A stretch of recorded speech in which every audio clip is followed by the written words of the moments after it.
So welcome everyone to March's Camino Wisdom Stories with our special guest, Martin Peña. We're so delighted. Adam and I have really been looking forward to this one, and I see some of you guys are too. Martin is such a dear friend of ours, and I first met Martin in March of 2020 when he joined the very first online Camino group that I was doing. So he's been with me since the very beginning of things. And we've gotten to know him really well since. He's been in some of our groups, and we've spent some time together in Spain and Sonoma. And he is, in addition to being a really wonderful artist, which you're about to see, he's just a really wonderful, genuine, humble person with a sense of humor that kind of slides in under the radar when you're least expecting it. He's a wonderful gardener, loves pimientos de padron, and loves hosting people at his beautiful Sonoma Valley home and having pilgrims over after hikes, hosting paella parties. He's actually hosted a few cook-alongs online for the Camino. He's really generous with his time. He volunteers with the Northern California American Pilgrims, his local chapter. He also has been volunteering more with the national chapter, and I think we might be able to see a little bit of the work he's done.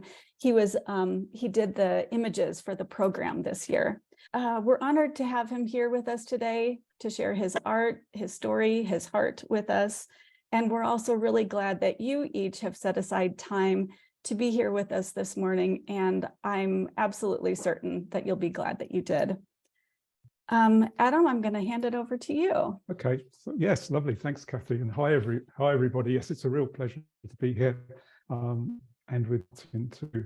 I thought I'd begin, Martin, with that wonderful photo that went out with the mailing. If you could maybe talk to us around this photo. Now, I know that's the bridge in, I think we probably all do, in Puente La Reina. And one thing that struck me was maybe there was the symbolism of a bridge. You know, it unites what is separate. So I was just wondering whether you could talk to us around this photo just to begin with, just as such. Yeah, sure, Adam. Yeah, so thanks for bringing that up, Adam. Yeah, so this was something that I did a couple years ago, and it's from my first Camino. Many of you might recognize it as Puente La Reina. And it was a nice picture I took of the bridge. And then as I started, actually during the pandemic, as I was spending time sort of trying to process my first Camino, I just tried to focus on how the landscape and buildings and history, related to me. And I started doing this thing where I started immersing pictures of myself into the landscape. And for me, that became really powerful as a way to try to understand the impact of the Camino on me. It wasn't just, I went for a 5-week walk. It was really that there was a lot of stuff that became immersed in me, I became attached to. And also it was, in terms of you use the term point of view for photography and video. My point of view was not, me looking out. Lots of times it was looking in from the landscape into me and what I was doing walking and what I was thinking walking. So this is one of the things I initially did. I was really happy with the result. And I guess, you'll see a couple more images of me in the presentation. I guess I just want to note that I've always been had a strong aversion to being photographed, and I've never been a selfie taker. So for me to play around with these images of myself has been an interesting process, not only just doing the illustrations itself, but sort of coming to terms with my image. And I think a lot of that has to do with feeling that the body, especially on the Camino, is more just a spiritual vehicle. And it kind of helps me separate the two that way. So that's a little bit about that image here. Adam, I can show one of the things I've been doing recently, or if you have some more questions. Well, I do have some more. I do have some more questions, just out of curiosity. Just going back, so we walk our Caminos, and it's maybe a from to a to, or something like that in our lives. I'm curious about what brought you to the Camino. How did that come about? Have you always been an artist, or what's the before, the from as such? Yeah. I guess the quick answer there is to both of those questions, the Camino and also to the creative side. None of these were part of my history until recently. And in terms of the Camino, I guess I'll say what I think is a little different about my experience is that this is not something I had planned for a long time. It wasn't on my bucket list. It wasn't something that I knew about, watched the way, and then decided I was going to walk on it and inspired that way. It was something that sort of came about from, I don't want to be real dramatic and say personal tragedy, but there was a lot of stuff that was happening in my life, sort of the years prior to that, and they had to do with caring for my husband who had leukemia. He's on the call today, nice and healthy still, but being a primary caregiver for several years certainly took its toll. Other health issues, and then right in 2017, I did my Camino in 2018. I got to a point where I said, I'm really exhausted. I'm running on empty. And I literally said, if something were to happen, if a family member were to die, if a pet were to die, if there'd be a natural disaster, I don't know if I could deal with that right now. And then sure enough, a few months later, we had wildfires in California, and our neighborhood got devastated by that. Most of the houses completely burned to the ground all around us. Our house got burned, but was not completely destroyed. So it sounds like a happy ending, but it actually ended up being quite a ordeal. We were out of the house for 18 months while it was being restored. And my adrenaline kicked in at that point, and I was able to cope. But what happened was I felt I needed something, and I didn't know what it was. I didn't want to go on vacation. I didn't want to do something indulgent, like go to a cooking class or something like that. I didn't know what I wanted, and I had been going to Spain for a long time before I met Bob. That was the first time I went to Europe. I went to Spain, and I went many times. And Bob and I went together many times. Certainly a favorite place, but I had never heard of the Camino. So when I was trying to think of things to do, suddenly I remembered something about Emilio Estevez, who I really admire. And I remember he did some movie about a pilgrimage, and it might have been in Spain. So I looked that up, and that was like in May of 2018. And within 24 hours, I had Googled Camino de Santiago. I had ordered the way on Amazon. I had ordered Shirley MacLaine's book on Amazon. I ordered the Beerley book. And once I got those things, within a week, I was hooked. I then tried to see what I could do, if I could do that. So I started trying to do some practice walks, but within 4 months I was on the Camino. So it was a very quick entrance for me to the Camino, and I think it really sort of amplified a lot of the feelings there. In terms of the artistic side, no, that's not something that I had done, and I'm always hesitant to use the term artistic or art. I just call it creative. I think what was important to me is this was something that was really active in me when I was in college. And then as I got out of college and went into the real world or conditioned world or business world, whatever you want to call it, I lost some of that vehicle for creativity. So it was great when the Camino was calling to me and able to bring that back out. That's fascinating. Yeah, I mean, wow, what an experience with the fires. It's like there was a call, so to speak. You just needed to get away and then come to Spain, and you parachuted into the Camino. So the artistic side, whilst you were walking, how did that unfold? If it wasn't there before, so to speak. Yeah, well, it actually wasn't something I intended or even recognized while I was walking. And I think what was interesting for me for the Camino, and maybe others who've done it feel similar, or those who are going will will feel it, is like the Camino was the first time I had in a long time to disconnect from, literally just from electronics, from email, from all that stuff. I made, a vow not to look at my email from work or even personal on a regular basis. In terms of contacting home, we just agreed I would do that once a week. So I really wanted to disconnect. And what I found is that when I was walking, two things happened. One is a lot of things that I had felt kind of got put in the back back in storeroom over the last 20 years. And the Camino, walking the Camino, gave me the opportunity to really think about those things. And they weren't necessarily profound things. One thing I'll talk about later is just words. When you're walking, you think about a word that comes out of your mouth on a regular basis, but you don't really think about, what does that word mean? What does that word come from? What are the implications of that word? And walking gave me the opportunity to just really jump into that kind of thinking. So that was great. But on the other hand, I was walking, even though it was a slow walk. I didn't have time to sit and journal or record things. So those things all kind of went into a new buffer. And during the pandemic, that gave me the opportunity to go back and say, hey, I can't go to the Camino again, but let me go back and look at some of these images and pictures. I took a lot of pictures, and let me try to put together a deeper story for myself about what this all meant. So that's kind of where the creative side came from. Yes, I see. Thank you.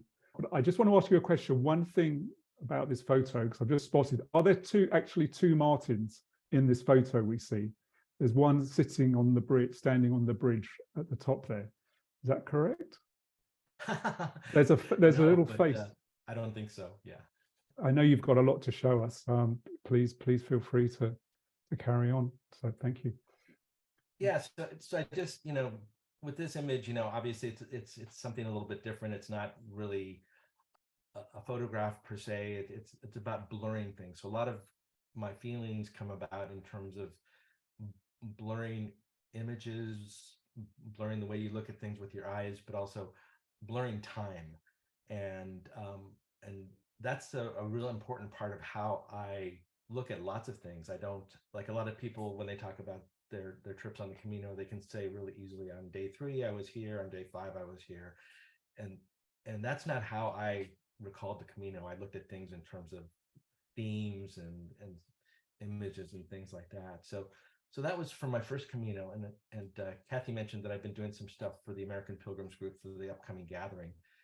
So this is something, a little bit more conventional, and that has, more traditional audience, but I think it talks a little bit to some of the things that I think about. So here, if you deconstruct it, there's a lot of things that are meaningful to me. You can see in the background the silhouette of the cathedral in Santiago. You can see the landscape, which is the meseta, which the little dash of poppies there, which was really beautiful.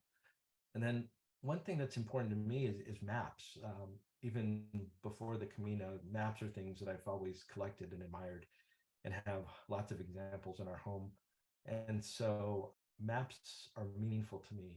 And it seems contrary to what I said about not looking at things in a linear way or two-dimensional way, but I think maps just really inspire me. So here, when we were they gave me the theme, Walk Your Way. I was trying to figure out how to do that. So I brought together the landscape, the cathedral, which is the destination, and then the map. And then to really enforce the walking, I put in a few pair of my boots of various kinds. And this was inspired by a sculpture that we saw in La Guardia called Viajeros, which is travelers or passengers. And it was done in bronze, but it was a variety of different boots and high heels and little kids' shoes and sneakers and everything, and really conveyed the essence of traveling. So this was kind of what I did there. And I guess just to try to show you sort of how I realized in my mind, I did this video representation of how this works. So let's see if this will go for you. So here I'm starting from the image of just the landscape of the meseta.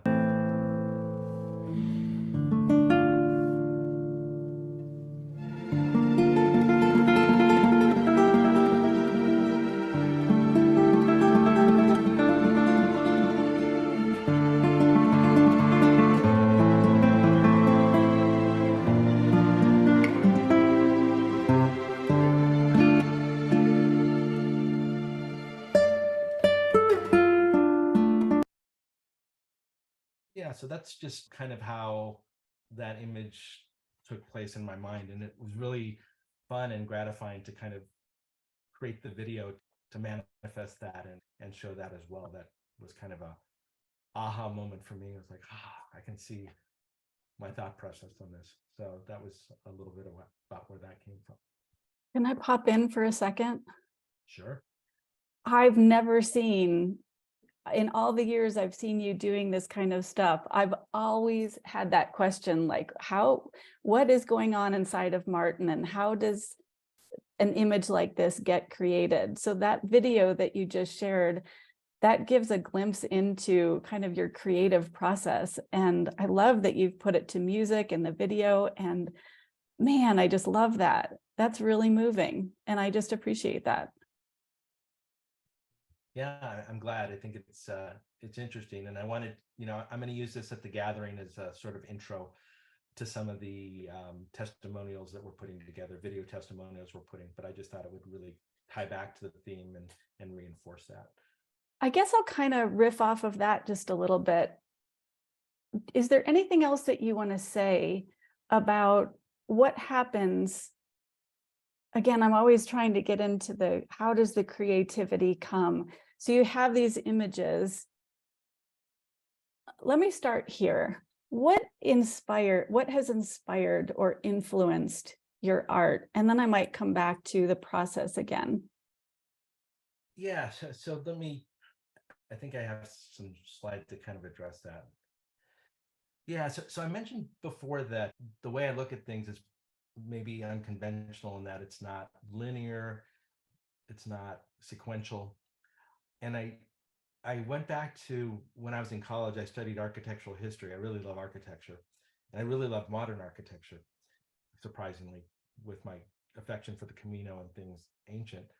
But I think I remembered this page from a book, Vincent Scully, Space, Time, and Architecture.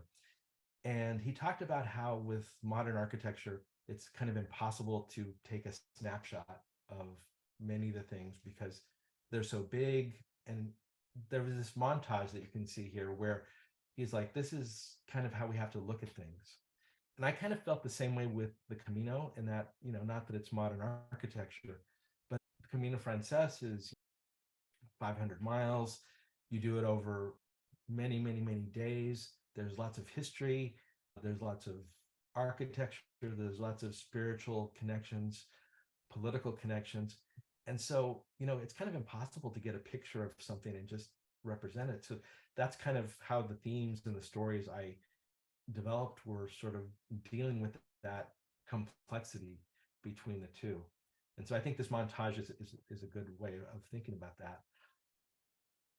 They talk about here about the high-speed photographs of this photographer Edgerton at the beginning of the 20th century.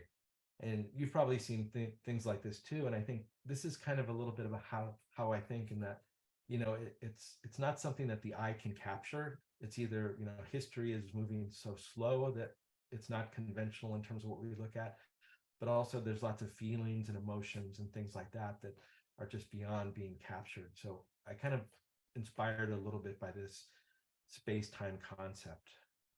So this is kind of an example of what I started out with, very sort of conventional at first, where my first Camino, I just, was really intrigued by these images of the shadows that you see every morning walking west, and then also the boots in the different places. And so here it's like, I don't really know where these pictures were taken necessarily.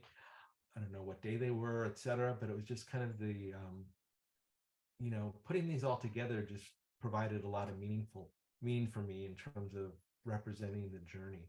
And that was kind of where I started with these things. I found this quote, and I thought it was worth sharing, about things vanishing, because a lot of the stuff that I do is very blurry. So it's like, um, perhaps it's about things not being precious, but being vanishing before our eyes.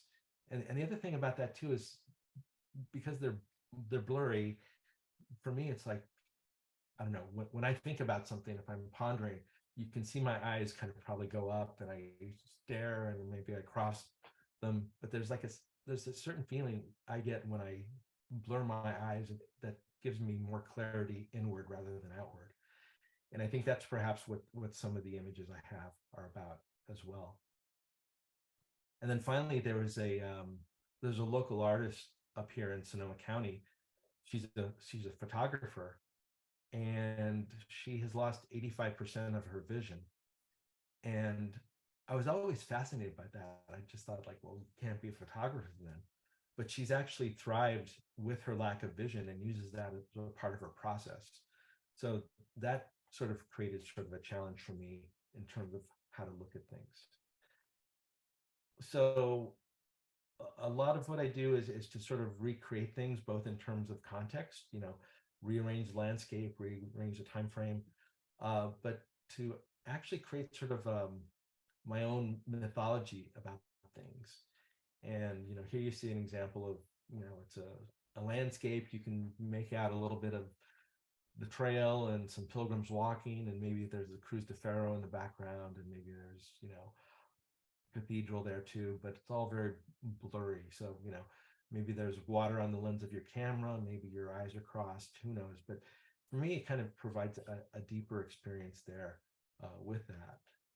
And these are some of the images that I created that I liked the first time. So this is sort of, for me, sort of a compositor montage of the Camino Frances. You can see the Cruz de Ferro, you can see the sculpture with the horses and pilgrims at the Alto de Perdón, and you can see the bridge at Puente la Reina, and the little trail going through it. But there's something just really meaningful to me about not having the literal picture, but something that pulled it all together, and also the ethereal nature of it just spoke to the Camino as well. So I really sort of love that. That was another aha moment for me.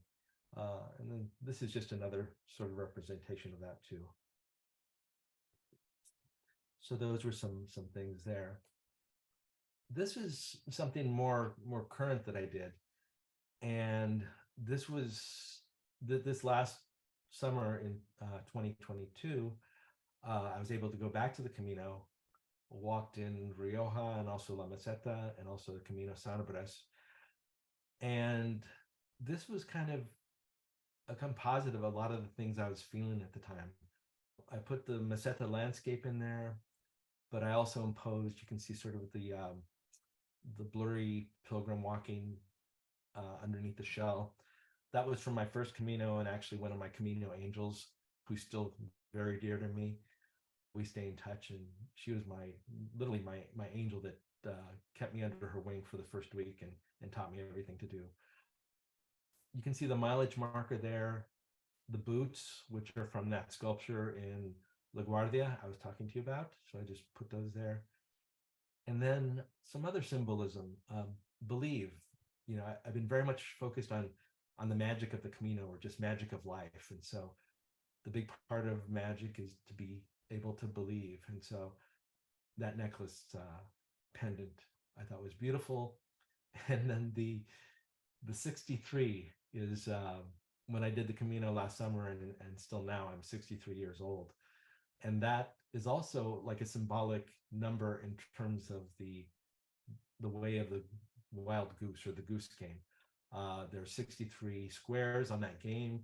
There's some symbolism and numerology behind that, but it was just interesting that I was doing that and walking the way of the goose when I was 63 years old. So I posted that there. And then you can also see the geese flying in front of the moon. And the moon, of course, has to do with feminine energy and mystery. So this was kind of a way for me to represent my trip last year. Oh my gosh. I love this one because the longer you look, the more you look, the more you see. And I'm always moved just looking at a piece of your art, but then hearing the story and the explanation behind it and what every little thing means to you and how it's come together over time is just really, it's really moving. And how do you come, not that you have, but like the magic of it, 63 squares on a goose game, that's something that was a part of, the Camino this year. And we had BB on talking about that. And then you're 63 years old. Like that's the kind of stuff that is just so magical. And I love that that's a part of what you see in your day-to-day life, Martin, and that you've represented it here. This is one of my favorite things I've ever seen that you've produced.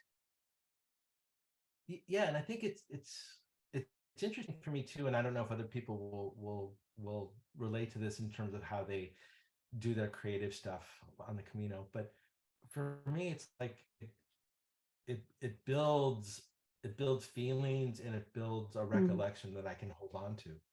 So in a year I may forget that I was 63 when I walked the Camino this last year. I may forget about the Goose Game, but now I can come back and really tie into that. So for me, it's like maybe the equivalent of somebody who writes, writing a chapter in a book or something like that. So for me, it's just a great way to touch base with those types of things. Yeah.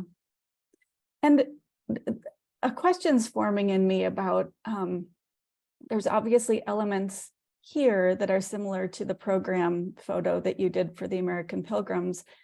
And the word that comes forward for me is play. Like, do you just keep playing with these images and have new ideas? And when do you decide that something is done, or is it ever done? Do you just keep recreating things? Can you speak to that a little bit? Yeah.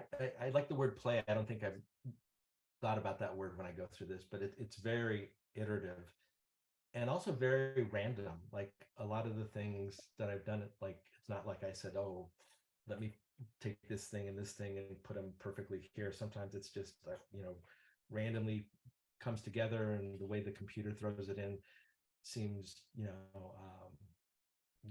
just right. So, but that's the nice thing about the digital part of this, is there's lots of opportunity to do different iterations and pull different things in. And so that's one of the parts I really love about that, is to be able to explore that. And especially during the pandemic, during the lockdown, I would literally, stay up till 2-3 in the morning, just, mesmerized by this stuff. Sometimes I didn't want to go to bed, but I was exhausted, but it was just really exciting and fun for me to go through that. Well, it seems like it really became a journey of its own. Yeah, I think so. And one thing about my Camino was that, I had a wonderful Camino experience. I didn't really have any physical hardships, and I got a lot of comfort from it and was very grateful for it. It was very profound for me. But what was interesting was when I came back, I couldn't talk about it too much. I remember when I came back from my Camino, our local chapter had a welcome home potluck about a month afterwards, and I was so anxious to go to that and see other pilgrims and connect again. And then they gave everyone the opportunity to get up and talk for a few minutes about their Camino. And I was like, okay, I have several different stories I could talk about. But when it came time, I just couldn't, even just sitting in the audience, I couldn't raise my hand because it was just so emotional. And I didn't even know what the emotion, it wasn't like emotion of sadness or necessarily happiness. It was just like, I just knew I couldn't get up there without my voice cracking. So I didn't talk. So that was how I felt about it for quite a while, until we started having these Zoom groups during the pandemic. And then that's where I started connecting with other people who had similar feelings about the Camino. And I was able to open up, and then this became the vehicle for me to actually represent that and work through it. And I actually don't feel like my Camino finished until about a year ago, I presented a presentation on this at the gathering in North Carolina. And when I finally delivered that, I felt like my Camino was done, that Camino. Yeah. Well, I think what you've done is incredible. And it seems to just evoke, so it holds and evokes so much emotion to look at this. And I remember being at that gathering and seeing lots of people crying or really moved, and seeing people come up to you afterwards and thank you for what you've done. So it feels to me like this really is a gift that you've brought home from your journey. And I think a lot of people struggle, myself included for sure, talking about the grandness and the emotion and everything in our Caminos. And I think this is what you've done is so beautiful. And it's kind of an invitation for us, at least for me, to hold the whole thing, because that's what it feels like. The moments kind of blurred, and some moments are connected to others. And like I said in the beginning, it just really feels like it evokes the feeling. So I just thank you. I've always been in awe. I've always loved your art, and I'm just so delighted that you're sharing it. Me Yeah, too. thank you for that. It's like, I think people ask at the beginning, why am I doing this? Is it, I think normally people think that when you do, creative stuff, it's to share with others. And I had no intention of sharing this with anybody. I know When I that. first started, I was very hesitant to do it, and only because some of these Zoom sessions provided a safe space that I kind of started, very slowly sharing a little bit of stuff. But the reaction was good. And it's not so much that I'm looking for the acknowledgement of it, but I guess if it helps other people feel something similar or inspires them to do something on their own, whatever that might be, writing, singing, poetry, photography, I think it just builds that all up. And it's part of the whole Camino thing of, we come back with this special feeling, and it's not just for us, but it's to bring that to the world and make the world a better place. So that makes me try to force myself to share a little bit. Thank you for sharing. And on that note, I was going to ask, and was curious about, as this path has unfolded, the more and more you're doing this, how has it changed other areas of your life? Has it changed other areas of your life? Has life changed as a result? What's different now because of all this? Yeah, I would say my life has changed tremendously. I mean, the Camino itself has done something, but this working through this creative stuff has been really powerful for me and has given me a purpose that I didn't have before. Just to put a few words together that really represent a lot of stuff there. So it's been a source of comfort. It's been a source of understanding, helping me understand myself. Yeah, it's a little hard for me to explain how important it's been, but yeah, it's been very important from that perspective. Yeah, thank you. Yeah, sort of along those lines, I wanted to share this, and some of you have seen this before, but when I was trying to process all these images and feelings and things, I all of a sudden, when I knew I had a vehicle for this, like the ideas were flowing faster than my hands could produce stuff. And so I got sort of overwhelmed that it was like a fire hose, and I didn't have a place to put these things. So I was like, okay, how can I put things on hold so I can come back and do them? And what I did is I created this sort of representation of my Camino. And again, it's not a linear thing. It's a round perspective. But I think the main things here are that you can see on the right-hand side along the edge, it says conditioned self. So that is like the conventional world. And on the left is the authentic self. And so that was what I was discovering on the Camino.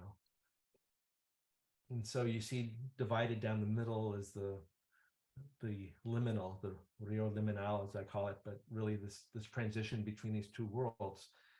And what I did is I had different ideas or stories or themes I wanted to talk about. I would put them on the map, and so this map was very dynamic for a year or so.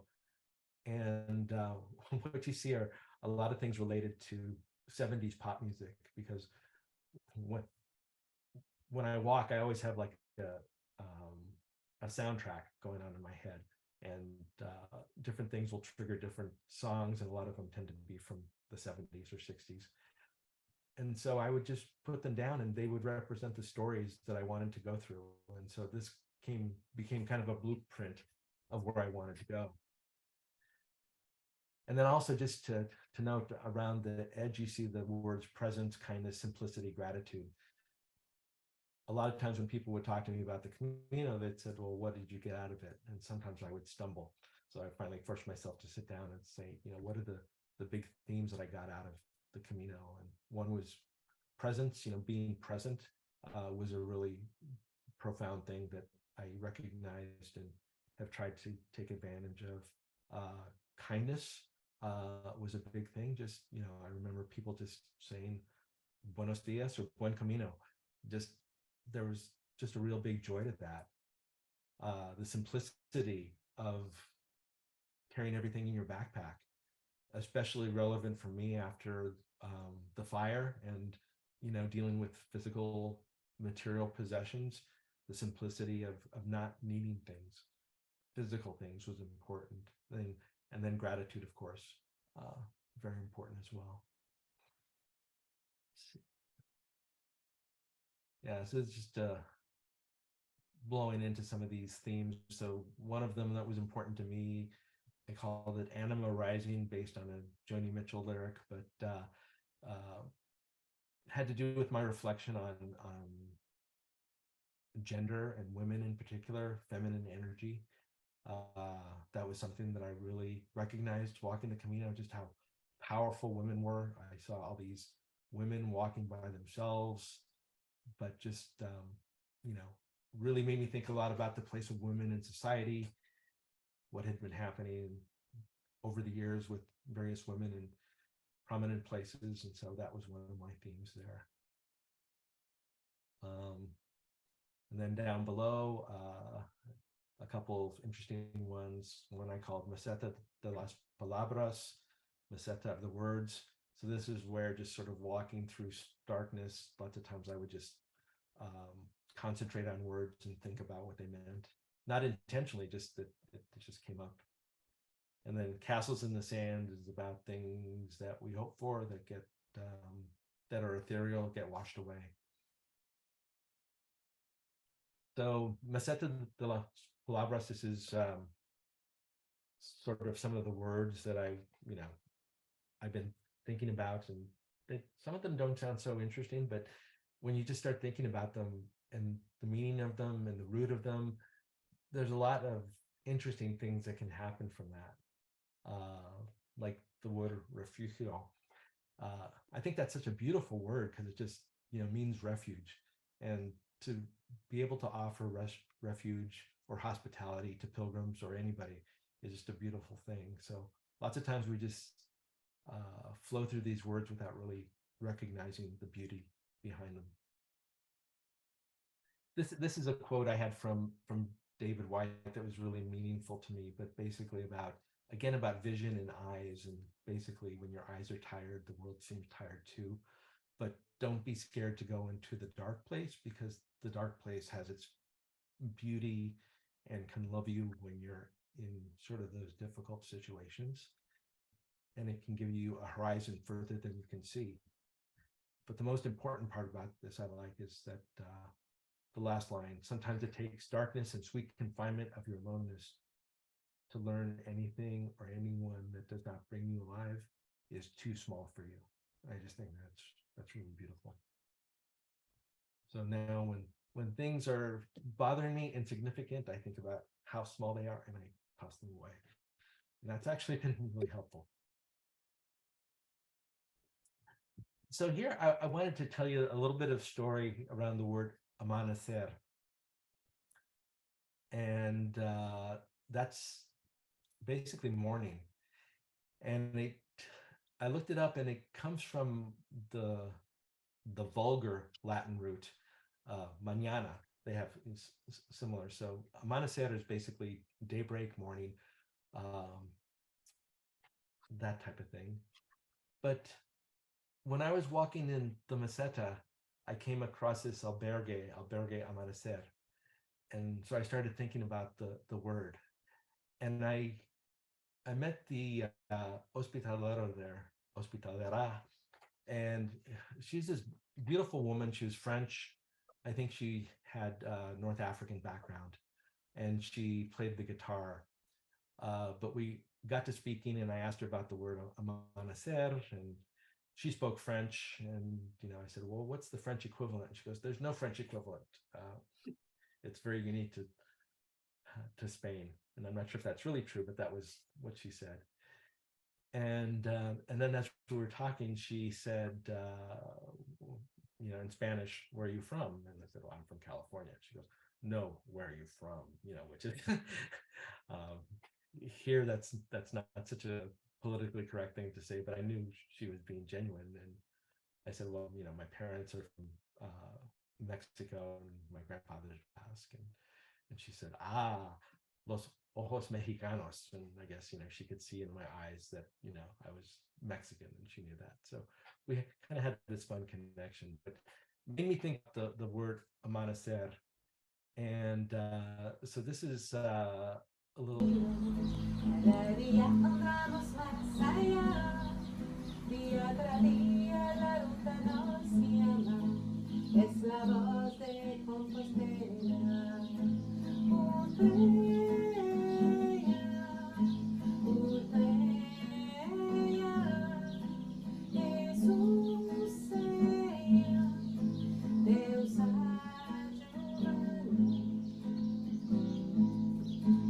So it's just really beautiful to have her come out there while I'm having my coffee, pick up her guitar, and start to sing.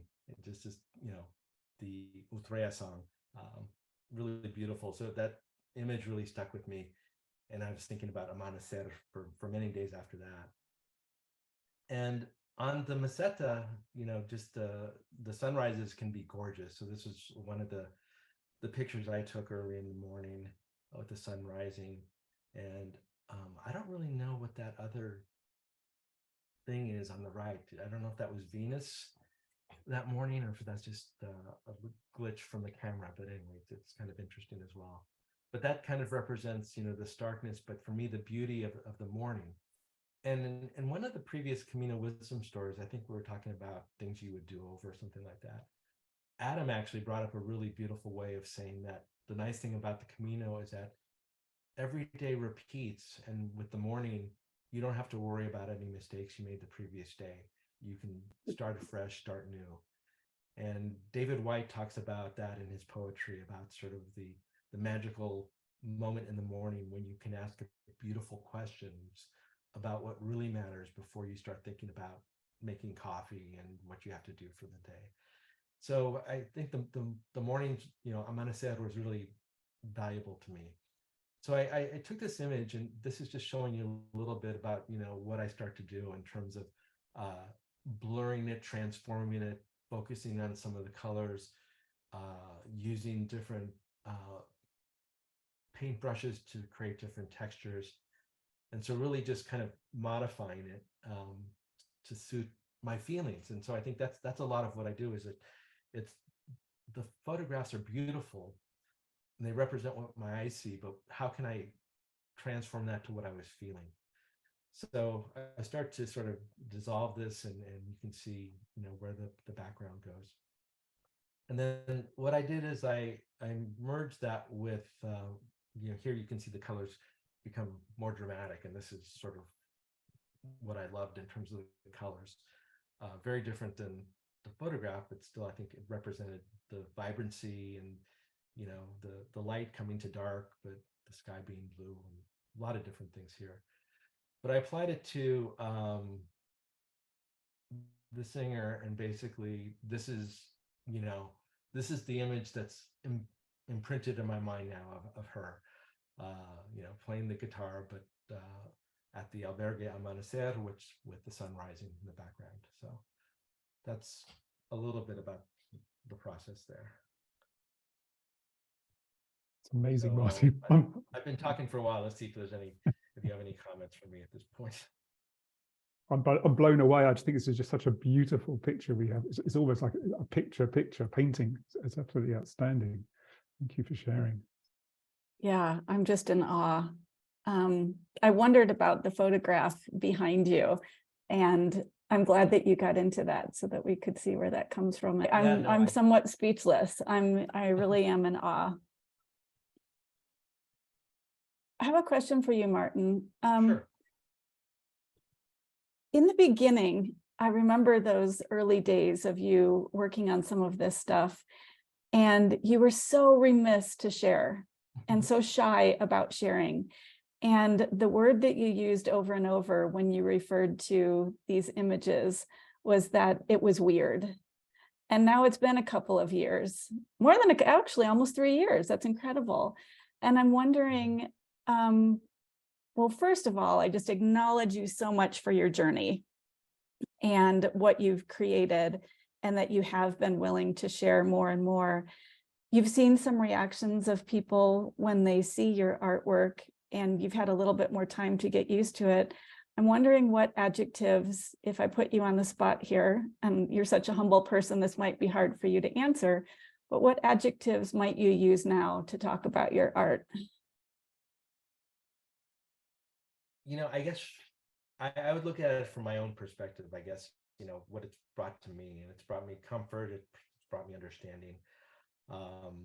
It's brought me some vision. And yeah, it was very difficult to share. And, that difficulty hasn't quite gone away. Especially recently, I showed the map before where I had the authentic self and then the conditioned self, and sort of the barrier between the two. And I think what I felt was that even now, like sometimes I'll be working on this stuff and there's a part of me that says, what are you doing? Why are you spending your time doing this stuff? I think that's the conditioned self kind of saying, do something more conventional. Why are you spending your time doing this? So there's still a lot of conflict to that. And I think that's a good thing. That conflict makes me think about things. It makes me feel a little bit vulnerable, and I think vulnerability is really good for creative expression. So I don't know if that answered your question, but that's kind of where I am with that. Yeah, absolutely.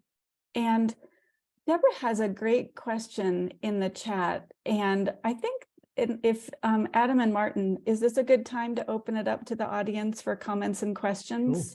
Cool. Deborah, do you want to just hop on and ask your question to Martin out loud?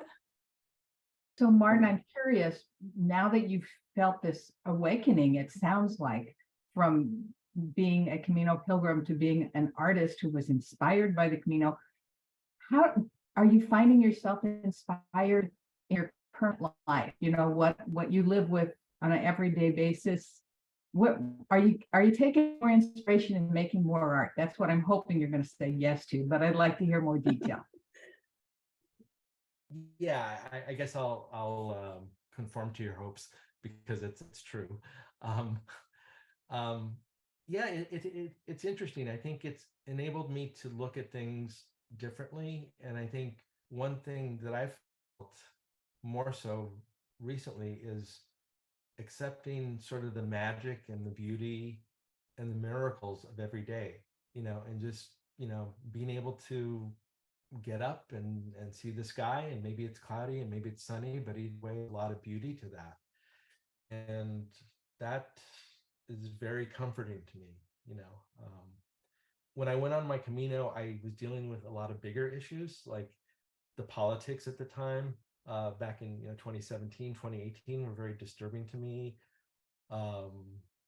There's a lot of environmental issues. I remember Esther talked about those a little bit on her call with the American Pilgrims about respecting nature, and I was just climate change, of course, affecting me personally, but just the beauty of nature and animals and all the extinctions, just I was overwhelmed. And I don't want to say I've put those aside, but I've tried to focus on the more tangible things that I can address myself to make myself a better person, and hoping that my exposure to other people will help reinforce them in their journey too. So that's the main thing.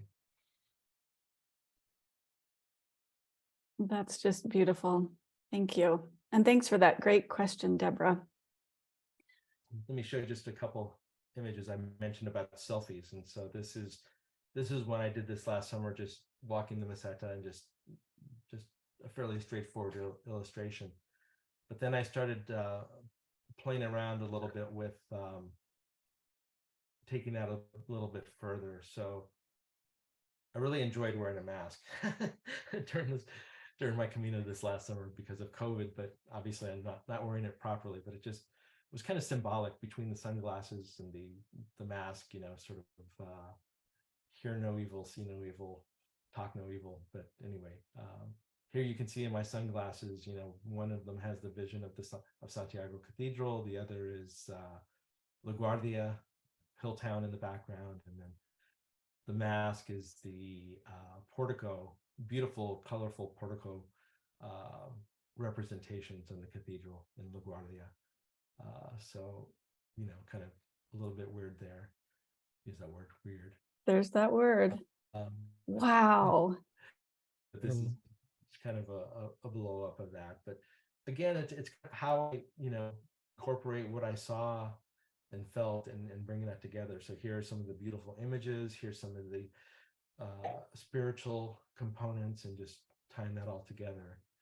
And I've been taking it a step further, and kind of just did this sort of whole body tattoo type thing, which again is a little bit different, but just really meaningful for me. So the mask illustration is the portico in La Guardia.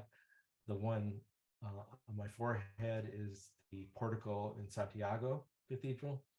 And then, of course, you got the poppies in the Meseta on the body. So, you know, I could go into more of the story and symbolism of that, but I think it's just good enough at that point. It's absolutely incredible. Yes, I mentioned maps were interesting for me. So here's an older map of northeastern Spain, and so I spent time in Rioja this last summer. So here's a map of that. And when we were walking, we got to meet this wonderful woman who is a hospitalera in Ventosa. Ventosa, that's right. Yeah. But she had, it seemed, dedicated a big part of her life to helping pilgrims, and, you know, truly sincere and dedicated to it. But she had also worked on these projects to, they have a kilometer of art in Ventosa that she worked on as well. So, you know, she's really, I thought, an integral part of Rioja, of that history and the pilgrims of recent. And so I thought about her a lot. And so what I did is I took the map and basically superimposed her on that, and just seemed like a very natural extension of the map itself. I mean, you know, the hair seems a bit of part of the topography, and, you know, even the eyes and the lips and things like that. So I just, you know, again, this is just another way for me to sort of stick with that image and remember, you know, some beautiful thoughts and stories from that time. Very, very moving. Lynn's got a question. Do you want to ask your question, Lynn, and then Martin will come right back to your art? Oh yeah, go ahead. Yeah. No. Are you using Photoshop for this? Yeah, Kathy had a similar question too. Yeah, I use a variety of different things. it was interesting when I first started. I did a lot of it just with tools on my phone. I have a larger phone, but I just did some basic stuff. And for me, that's been an interesting part of the process too, because when I was in college and when I got out of college, I worked a lot with Apple back then. That was just, at the beginning of, desktop publishing and all that kind of stuff and whatever. And then I kind of lost my skills with that. And so I've gone back and redone that. But to answer your question, I use a lot of native tools on the iPad, just because that was an easier place for me to start and learn. But I've moved more and more towards like the full Adobe Creative Suite. So I use Yeah, I was going to ask that. Photoshop, Illustrator, and for the animation, use After Effects and things like that. So yeah, that's Great. been Thank you. a fun part of it too. Ayo, I think you had a question earlier. You had your hand up. Yes, thanks so much, Martin, for sharing this. What a talent. Verbal communication is not necessary. What I see really says a lot to me. It really is amazing. You have quite the talent for this. It's the visual voice, that's speaking out loud. I used to feel kind of awkward and stupid because I go to an art gallery and I'd stand in front of this very important portrait or picture and I'd look at it and I'd think, well, let's move along, nothing here to see. I didn't get it. Nothing really said anything to me, but I certainly get a lot out of this. I really do. I love that a lot of it is in the Meseta and maps. I got a box full of maps downstairs. I drive my family crazy with maps. So I just won't throw any of them out. But the Meseta I love because when I'm walking on the Camino up and down, but when I get to the Meseta, I wonder. I'm not walking anymore. I'm wondering. It's so much more peaceful that it allows something, and you've certainly taken advantage of that. Like when they say that our real pilgrimage or Camino begins at home, here you've taken all these wonderful pictures and you've come home, and this is what you've been busy putting together. It's amazing. Yeah. And thanks, because I've now acquired a bit more knowledge about you, the artist. That's really nice. Thanks a lot. Appreciate it. Sure. Great job. Wow. Thank you. Harriet. Hi, Martin. I just want to say I really enjoyed your presentation when you did it last April or whenever that was at the conference, and today is just mind blowing. So I just wanted to talk a little bit about, I don't know, I was just going to say a few things about how art has affected me after the Camino and on my own art. And one of the odd things that happened to me was when I came home, I had to get a new phone. My phone was dying. And I took all my pictures. I didn't have anything going to a cloud. So I took all my pictures and I put them on a Costco disk, a Costco flash drive. And I had the little tiny disc that had come out of my camera. And I was so concerned about, maintaining and keeping these in a good place because they were so precious to me, these little things, because I hadn't printed anything. And at some point I put them in a really good place, which I still haven't figured out where I put them. And so I have a few that are on my computer and a few that I shared with people and a few that I, sent in emails to people, but everything else is just a little bit missing right now. But I found that when a lot of the way I do art is that I just start, I don't have any intention of making anything. I just start making circles or squares or triangles or something. And then eventually it starts to come to me, oh, I know what I'm doing. And it's just amazing to me in the last 3 years, how much Camino symbolism just shows up. There's arrows in everything. There's pathways in everything. There's backpacks and everything. There's hikers, just like it just, poles. And I just, I know that, so for me, I don't ever pre-plan something, but it seems to me that you probably have that element too, that you're starting with something and then maybe something comes to you, or you start putting things together and you realize, well, that is a something. But I was just wondering how you do that. Does that make sense?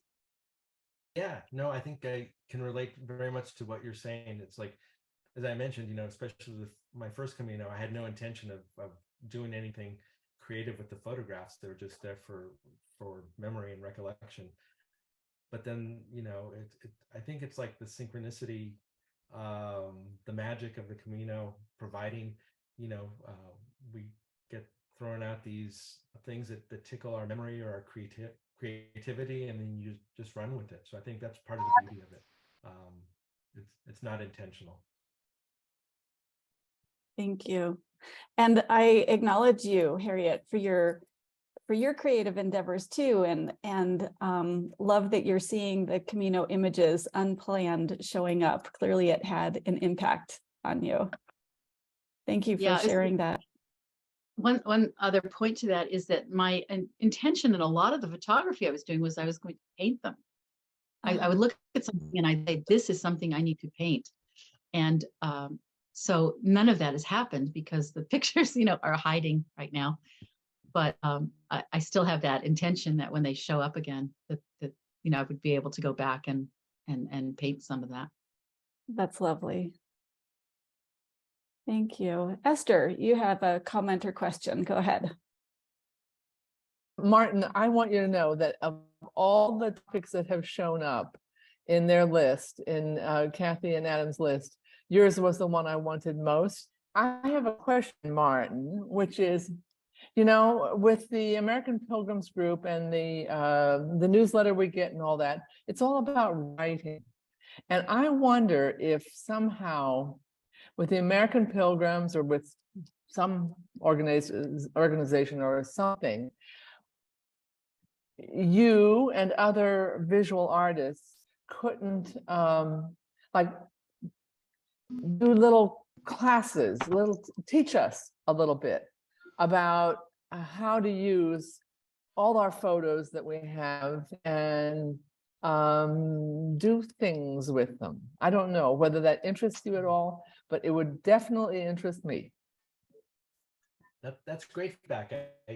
I don't have an answer to that, but I guess I would love to be able to help other people and collaborate. I think that's a part of it, is to be able to share, because you learn so much from what other people do creatively, and that inspires you to do something different too. So that would be great.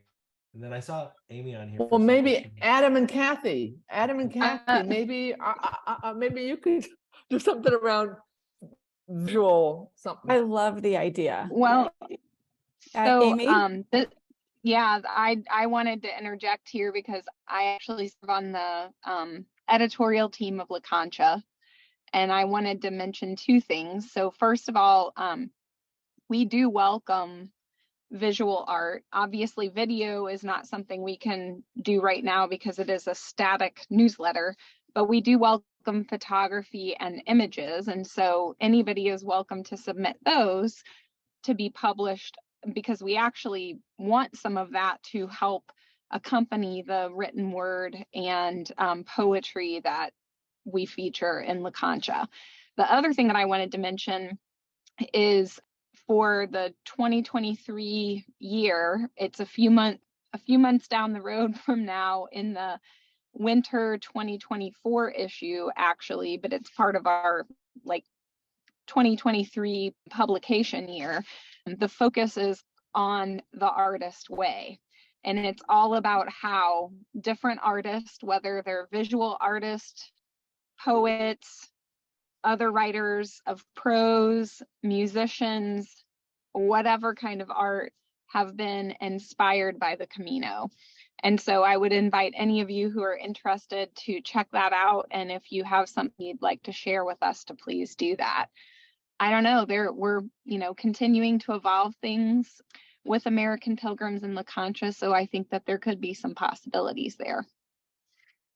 Thanks, Amy. That's wonderful. Martin, I hope you take that to heart. And Glenn, I know you're here. You're a beautiful photographer as well. I hope you heard that. And if you were sitting beside me, consider that a little nudge from me too. Let's see, Ellen, you've had your hand up for a moment here. Let's hear what you have to say. first of all, Martin, I appreciate your perspective. I am the only person in my friend and family group who thinks doing the Camino is just one of the neatest things in the world.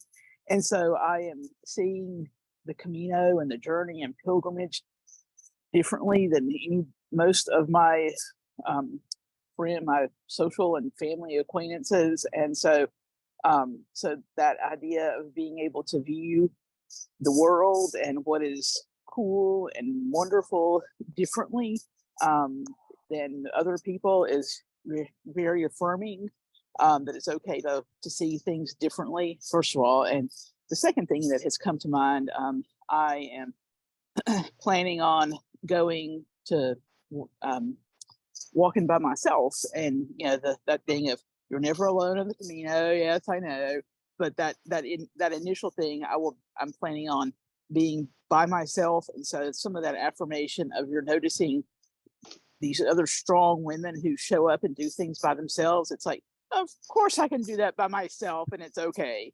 So I just appreciate just those some of those affirmations that I have picked up today. So anyway, that's it. Thanks.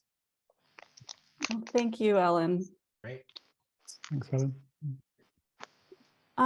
Martin, you really wanted to hear from others, and we don't have a lot of time here because I wanted to give everybody time to comment on your work and ask you questions. But did you want to open it up in a way as far as inviting, hi Sherry, as far as inviting people to share a little bit more about what they're up to? Yeah, so I think one of the reasons I like to share is hopefully that it will inspire people or provoke them to think about things differently, and perhaps do something on their own. I don't expect people to do exactly what I do, but I think everyone has a different way of expressing themselves. And as we mentioned, it can be writing, it can be poetry, it can be photography. I've been looking a little bit at the historical aspects of art and pilgrimage, and a lot of the sculpture and iconography we see is really ways about doing that. And I stumbled across a concept which I hadn't before about narrative art, which sounds like a basic term, but what they've been saying is that narrative art has always been an important part. In fact, that's a lot of what you see in the cathedrals and stuff, is ways to convey narratives without words, because oftentimes people weren't literate. But I guess in the 19th and 20th century, art moved away towards more fine art and technique and style and stuff rather than the narrative. And George Lucas, who's Star Wars, who's a prime example of the hero's journey, is creating a new museum dedicated to narrative art. So I guess going back to the point, is there's a lot of different ways people can express themselves. And even during the pandemic, people did pilgrimage at home, virtual pilgrimages, and that's an important part too. I know Ronnie has been very close to the story of Phil's Camino. She presented that at the gathering last year, but that's actually one of the stories represented in this book about how that's an artistic form, and that what he did was critical, and he was actually filmed, and there was a short film about him as well. So I'd just be curious to see what people do. Do you sing? Do you write? I know we have some writers here, but yeah, just be great to hear from anybody.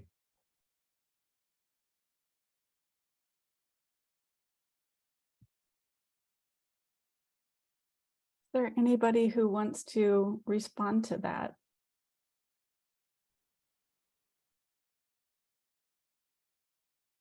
At least take it to heart.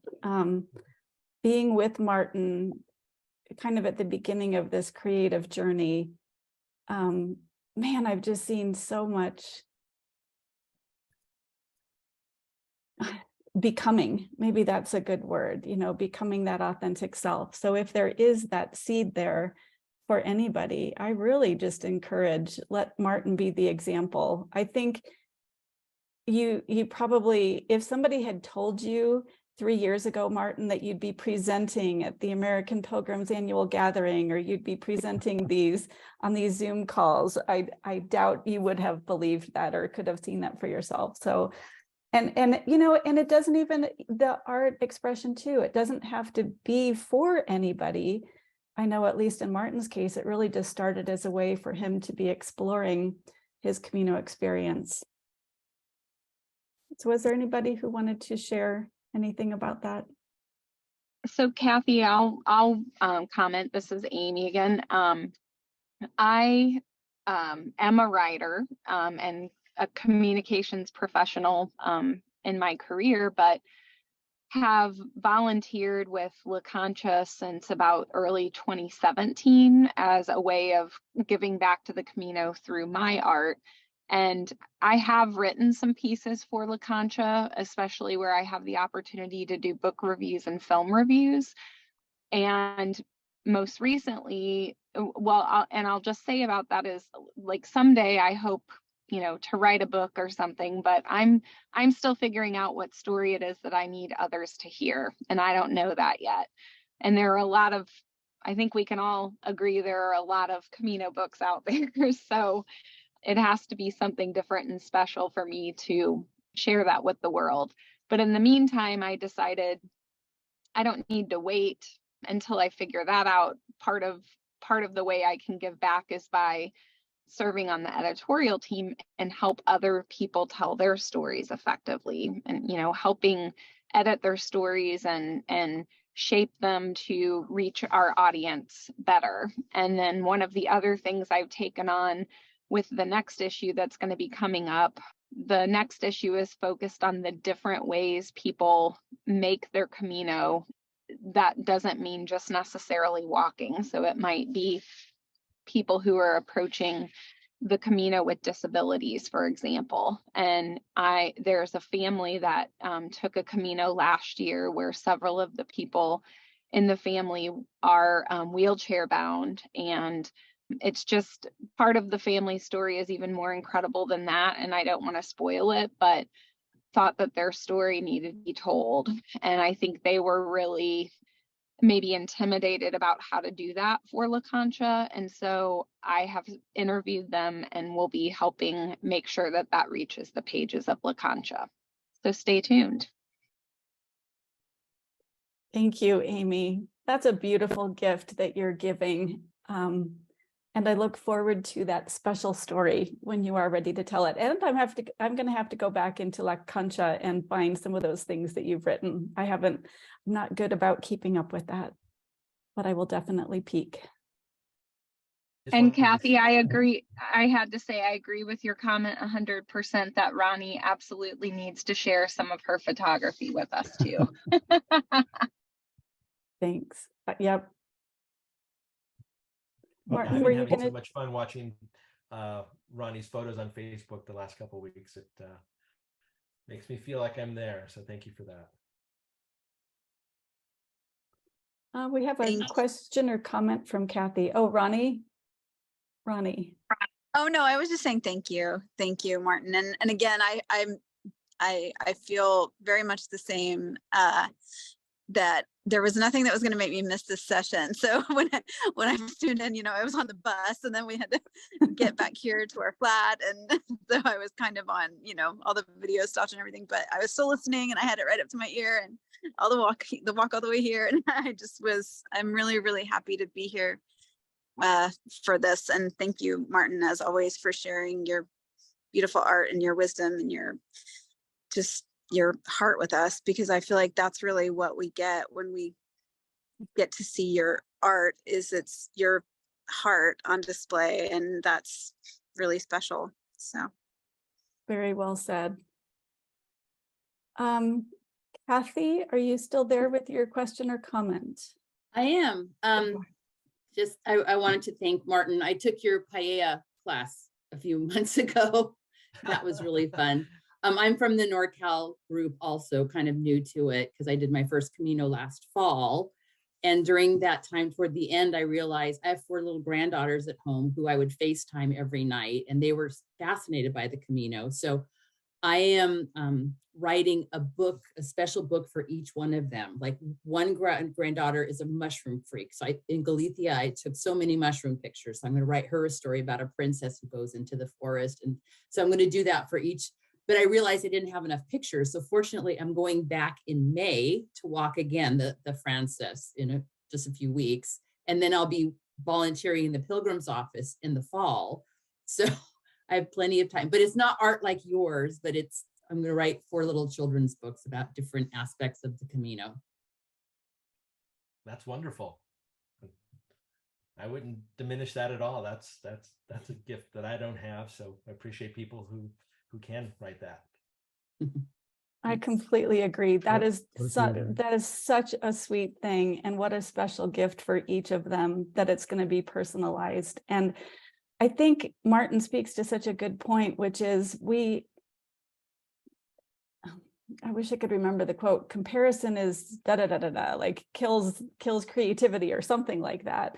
But just really be with whatever it is that's in your heart to share, and don't compare it to anybody's. And I just think that it's going to be lovely. Such a sweet gift. Adam, I think I cut you off. What were you going to say?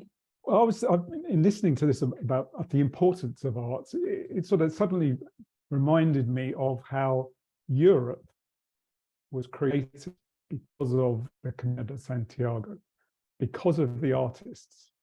They travel from all over Europe down to southern Spain, southern France and Spain, to create the cathedrals, to do all the carpentry, to do all the stonework and everything else.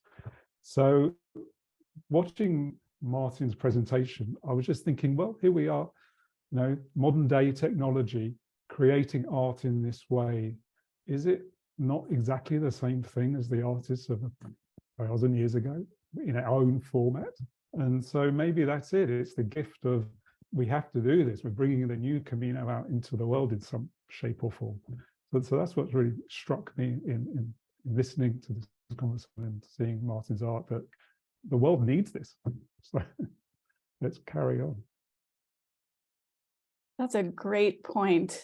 And unfortunately, as we're running out of time, I think that's a good note for us to begin closing on. I do want to just thank you so much, Martin. This has been such a joy, as I knew that it would be. And I know that it will continue to impact people. I just know that this will have an impact, and people will sit with it and remember some of those images. And I expect that it has stirred things inside of people. Love that. So thank you so much for being here with us today. Yes, thank you, Martin. Yeah, well, I really want to thank all of you, because it really wouldn't have happened without these kind of communities. And I think it's really such a special thing to be able to connect with people, I think really emotionally and personally through these calls. And Adam and Kathy, thank you for creating this space where we're able to discuss these things and share them. And I think it's really nurturing. So thank you. Absolutely. Thank you. And I think what might be fun to do here is, Martin, to turn it back to you for one more time so that you have the last word here. If there's any final comments, images, wisdom, inspiration, anything that you would like to share with us. Yeah, I'm really at a loss for anything more to say. I mean, this has been wonderful sharing with you all. I mean, it's always so good to get together with fellow pilgrims, no matter what we're doing, walking, eating, whatever. It's always very comforting. But thank you for letting me be vulnerable and share this with you. And again, I think that my main purpose is, I hope that this inspires people to do whatever you have with your gifts, or develop your gifts and share them with others, because I think there's really a lot of good that can come from that. So thank you all for participating. All right. Thank you. If you want to unmute yourselves and say goodbye, say thank you, feel free to do so. And we're going to end things there. Thank you, everyone, so much for Thanks, being everyone. here. Thank you, Martin. Thank you. Fun to be See you guys next month. And Adam.